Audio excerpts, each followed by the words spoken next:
মা নেই, এই সুযোগ কাদাটা নিয়ে খেলি। ইয়া কি মজা, মা বাড়িতে থাকলে তো আমাকে মাটি নিয়ে খেলতেই দিত না।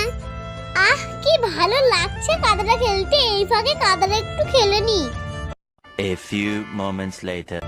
ও বাবা, মা চলে এলো, আমার হাতে তো নোংরা লেগে আছে, হাতটা লুকিয়ে দি পেছনের দিকে।